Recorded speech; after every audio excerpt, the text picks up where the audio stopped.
Kevin Mitnick is known as the king of all hackers, with aliases like the Condor and the Dark Side Hacker. Mitnick's exploits stem back to his youth in the late 70s, where he began taking advantage of the system by tricking the Los Angeles bus transfer system to get free rides. As he aged, Mitnick found his gift for code and began hacking into big-name companies like Nokia, Motorola, IBM, and eventually, the Pentagon. Millions of dollars of information passed through his hands before he was finally arrested in 1995. Hardly deterred, Mitnick went on the run from the FBI for 3 years and was the most wanted computer criminal of his time, before he was sentenced to 4 more years in jail. Mitnick didn't consider what he was doing as hacking and referred to it politely as social engineering. At one point, a judge found him so threatening that he placed him in solitary confinement because he thought Mitnick could start a nuclear war by whistling codes into a payphone.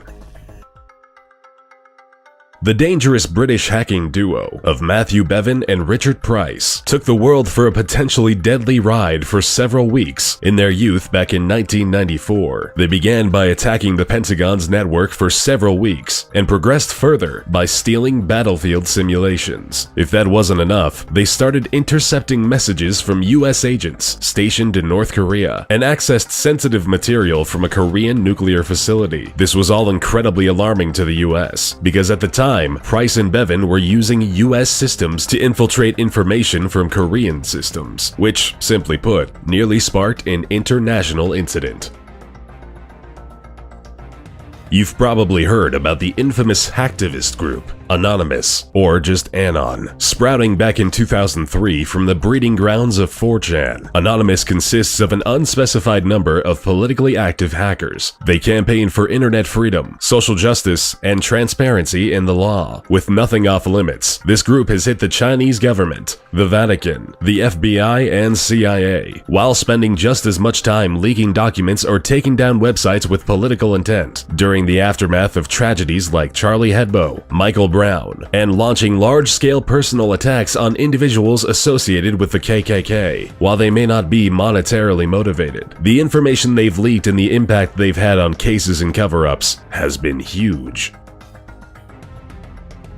Little is known about Astra, which is the net alias of this notorious hacker who spent half a decade in the mid-2000s stealing high-profile weapons technology data and software. Astra would quickly sell this information to people and organizations across Brazil, South Africa, the Middle East, and the rest of the world. While no one knows how much money he was able to make or where it went, the damages he caused are estimated between $250 and $361 million.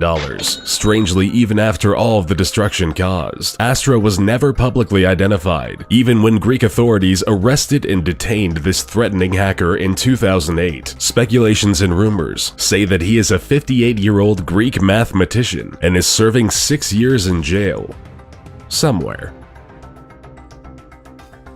Gary McKinnon infiltrated over 97 US military and NASA servers in just a year during 2001. He deleted sensitive data, software, and files that cost the US government $700,000 in recovery charges due to the severity of the damage. Confident in his skills, McKinnon, who went by the alias Solo, taunted the military by posting, "Your security system is crap. I am Solo. I will continue to disrupt at the highest levels." Strangely enough, McKinnon wasn't in it for any kind of monetary gain, and it turns out he was just looking for files containing evidence of extraterrestrial life, which, according to McKinnon, he found.